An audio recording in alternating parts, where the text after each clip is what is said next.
这个就是我基本上我肉眼看上去的效果。Hello 大家，那 M1 芯片的 iPad Pro 终于到了。但是呢，没到我手里，到了这个其他人那个手里。专业术语那个人呢，叫做黄牛。但因为韩国开放预售的时候啊，我没有抢到，所以最快的到达时间呢是6月20号，所以没有办法啊，就跟这位朋友今天要做一个面交。OK， 让我们马上出发。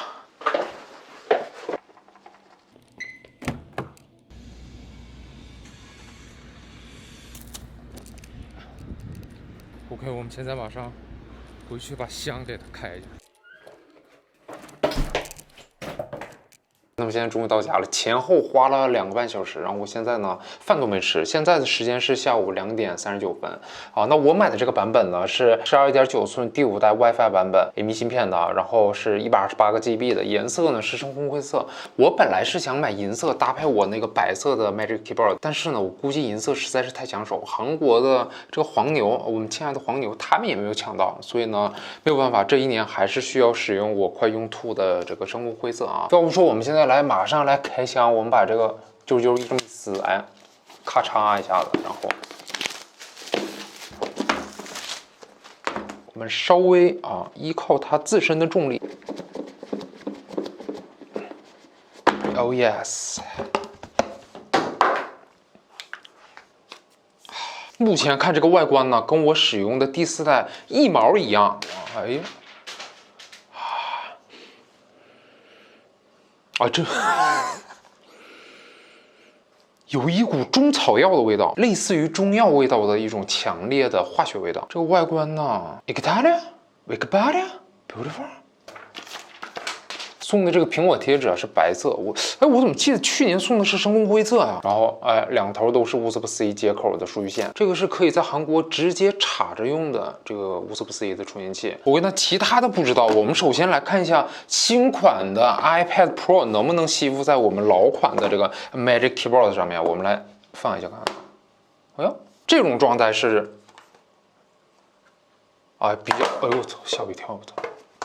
目前这个状态是比较完美的，然后我们扣上去来看一下，非常的完美。那现在时间也不早了，我们现在先来开个机吧。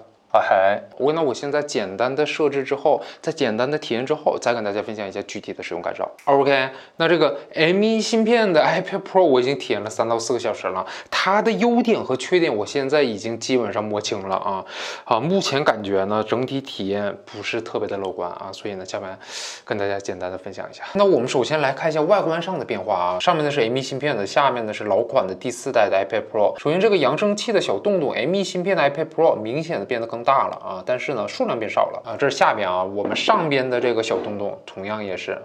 新款的这个洞洞变得更大了，然后呢数量减少了，然后其他的地方基本上就是完全一样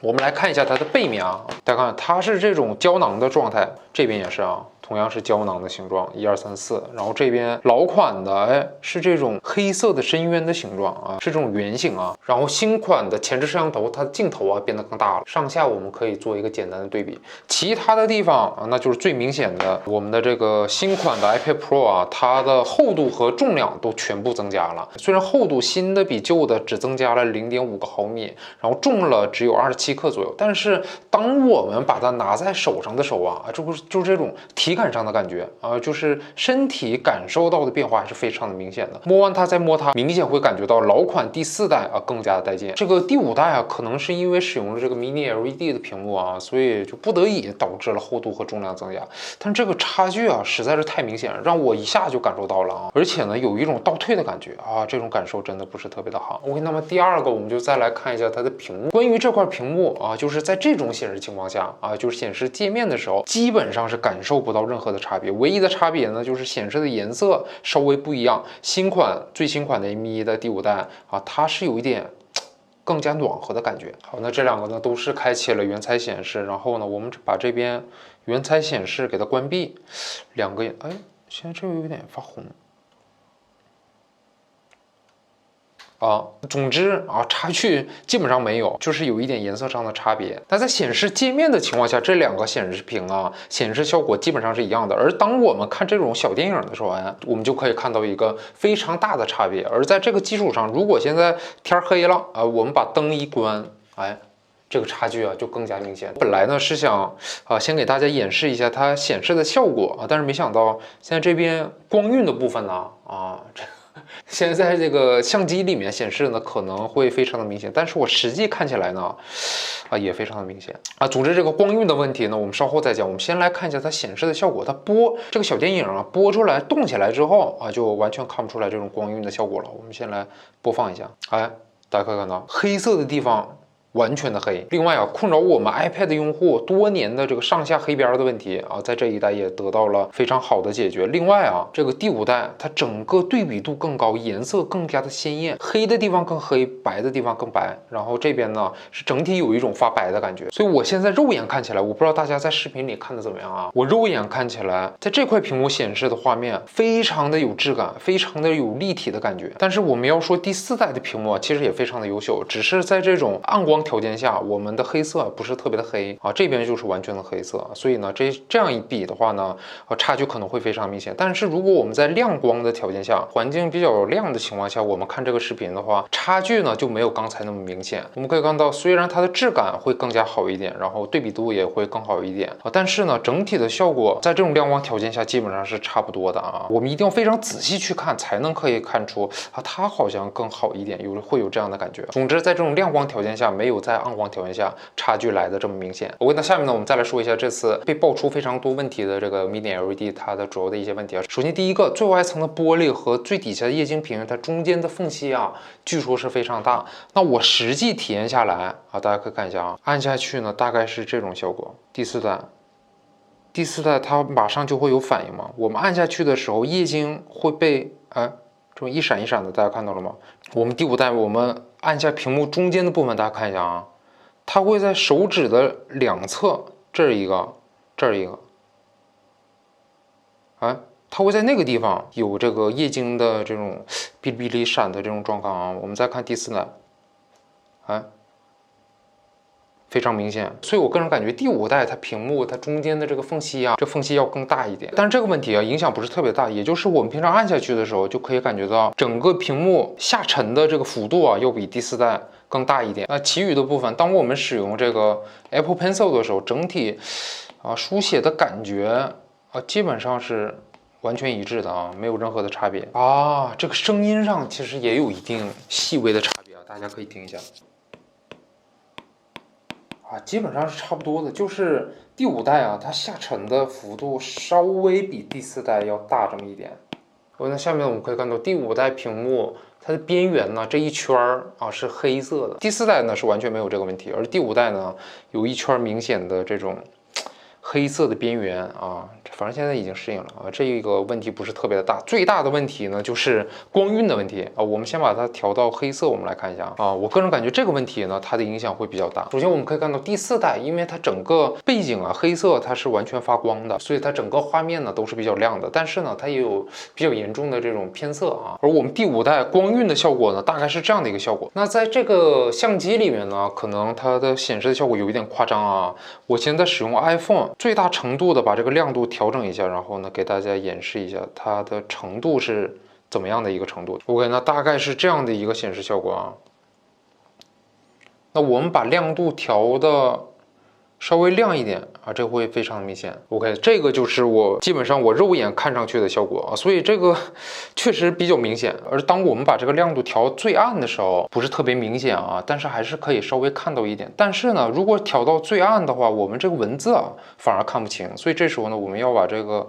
亮度稍微调亮一点。大概从这个亮度开始呢，它这个光晕的问题就比较明显。那这个光晕的问题在这种亮光条件下是没有任何问题的大家可以看到亮度调最高，我们黑色显示这个光晕呢基本上是看不到的。而当我们在这种暗光条件下进行工作，或者是看一些文章也好，在这种情况下这个光晕问题就会比较明显。而最主要的一个问题我个人感觉是在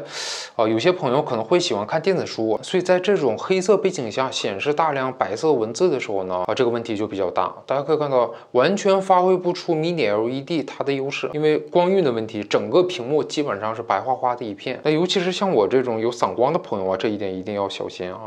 目前看起来呢非常的头晕看起来呢不是特别的爽。那下面我感受到的一个比较明显的差别呢，就是第5代的扬声器好像还没第4代的好。那现在它俩的音量啊，是调成了相同的音量。然后呢，我们播放一段音乐来听一下。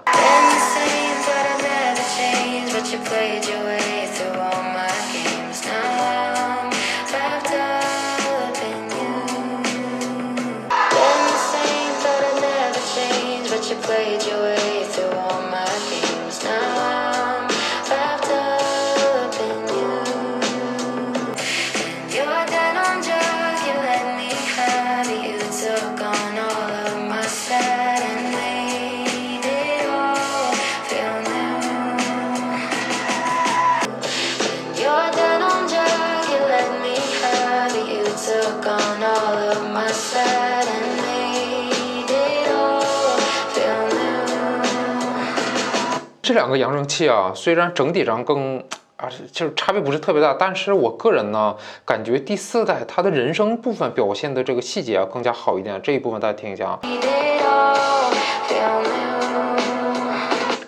Feel new 就是这一部分 ，Feel new 啊，这个沙哑的感觉啊，这个表现的更好一点。我们再来听一下第5代的。哎，这么一听，我感觉又差不多。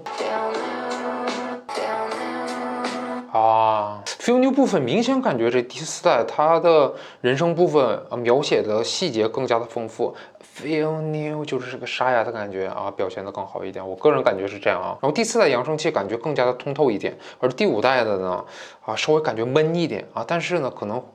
会有一种重低音更强一点的感觉啊。总之我个人来讲呢更喜欢第4代它的扬声器的效果。不过那下面呢我们再来体验一下它俩的性能差距。这次 M1 芯片的 iPad Pro 啊为什么这么受到关注？主要还是因为它搭载了 M1 芯片啊，所以我们现在呢使用 Loma Fusion 编辑一段视频。我跟它这一段视频呢是我去年使用 iPhone 12拍摄的 HDR 的视频，长度呢大概是2分17秒，播放的整体速度都是一样的。然后我们来进行一个导出，那么视频的质量呢我们设置到超清，然后其他的设置呢是完全一致的，导出的长度、容量都是一样的。然后我们点击导出来看一下它们的导出速度啊，使用这样的方法侧面的来验证一下 M1 芯片它的性能提升到底有多大啊。目前感觉 M1 芯片的第5代它的速度呢快了这么2到3秒。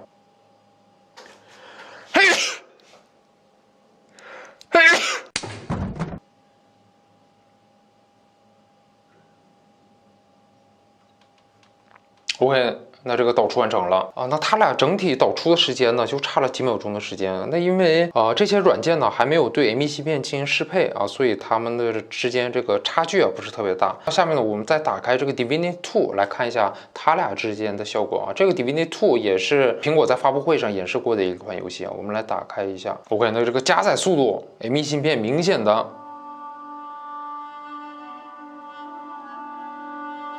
明显更快一点啊，载入的时间这个差距呢就比较明显。然后我们点击一下，大家看这个载入的速度啊，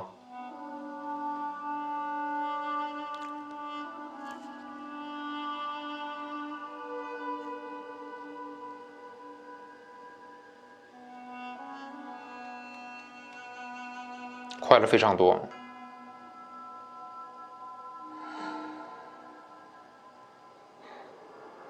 另外整个画面的纹理大家看这个 PS5不是 PS5，第5代 M1 芯片的纹理会更加好一点，然后整个流畅度呢 ，M1 芯片的明显会更好一点，更流畅一点，而第4代大家看就非常的卡。那第5代呢，就明显应该是在50-60帧的感觉，而它呢在30帧左右。大概是这样的一个差距。那么最后呢，我们再来说一下这次 M1 芯片 iPad Pro 新增的一个功能，就是依靠搭载的超广角前置摄像头，我们就可以实现 FaceTime 人物居中的这样的一个功能。这个功能我们可以在设置 FaceTime 通话人物居中这一部分，我们把它开启就可以。然后呢，我们就可以进入 FaceTime。我们来简单的演示一下。我跟它现在呢就是 Center Stage 人物居中的这样的一个效果啊，它会跟踪我的 face， 我的脸我的脸，大家看我这样移动，它都会紧跟随我的步伐，我突然坐下，大家看它非常的灵敏，我只要稍微一露头，它就会马上跟踪我，大家看，这个效果还是非常不错的啊，但是感觉没什么鸟用啊。比较遗憾的呢是这个 Center Stage 啊，这个功能在我们拍摄视频的时候是无法使用的，我们只能使用它的超广角功能。哎，但是啊，整个这广角确实非常的广，非常带劲啊。而如果我们使用照片的话，大家可以看到啊，更加的广一点，比视频还要广啊。比较遗憾的呢是这个视频最高只支持1080p 啊，所以它的像素和不支持 Center Stage 啊，这个多少有一点遗憾。我跟它最后做一下总结啊，那我个人目前体验下来，感觉 M1 芯片的 iPad Pro 它的缺点是大于它的改进的啊，就比如说它的重量和厚度这种非常明显的差距啊，就像我这种用惯了第4代的，一摸上去马上就可以体验到这种啊，说不好听点，可能是一种倒退的感觉啊，所以呢，这也是一个比较大的缺点。另外一个，它新增的迷你 LED 啊，这个迷你 LED 啊，在看视频的时候确实非常的带劲，非常的不错啊，所以甚至我现在有一种情不自禁的就想把一些非常经典的老电影都给它重温一下，在这块非常 beautiful 的屏幕上重温一遍，像《黑客帝国》呀、盗梦空间》呐、《星际穿越》啊、三上的电影这些呢，我都想重温一遍。但是我们的这个 mini LED。这个光晕的问题，苹果你发布会上怎么不说清楚来？这个光晕的问题啊，在看文字的时候，尤其是在这种漆黑的环境看文字的时候，这个光晕确实非常的明显。所以对这个光晕问题非常敏感的朋友呢，这一点一定要注意一下啊。但是想了一想，我们在这种漆黑的环境下啊，使用非常高的亮度看电子书啊，这种状况应该也不是特别多啊。我们大部分还是会去看小电影。但是又想一下，迷你 LED 你不就是要解决黑色地方不够黑的问题吗？但是现在突然来了一个光晕的问题，把原来发黑的地方你又给它点亮了，啊，所以这个迷你 LED 这个升级啊，确实有一点尴尬。但是迷你 LED 看视频的时候，这个效果绝对是非常带劲的啊，这一点啊是非常明确的一点。最后再来说一下这个 M1 芯片啊，这次在 iPad Pro 上体验到的这个 M1 芯片呢，并没有在当时我们第一次体验那个 M1 芯片的马克布克时候那种非常惊艳的感觉，这种戏剧化的那种速度上变化。那当然这个原因呢，可能是因为英特尔实在是太垃圾了。所以 iPad Pro 上的 M1 芯片它真正价值呢，我们可能又要等到 WWDC 微微的查苹果发布会之后，我们看一下 iPad Pro 不是 iPadOS 15它的效果是怎么样啊？到那时候我们再做一个最终的判断。所以我个人认为啊，如果 M1 芯片的 iPad Pro 它在 iPadOS 上会有一些独占的功能，这样的话呢，第5代的 iPad Pro M1 芯片的 iPad Pro 是值得入手的。而如果新款和老款都可以无差别的运行 iPadOS 15的话呢，我个人感觉老款的第4代 iPad Pro12.9寸的那款也算是一款不错的选择那已经拥有的朋友呢，我个人感觉不用着急升级到 M1 芯片的 iPad Pro 总之 M1 芯片的 iPad Pro 到底值不值得购买，我个人还是推荐大家等到 WWDC 之后再做一个决定就好。我跟大家今天这个视频就到这，非常感谢大家的玩。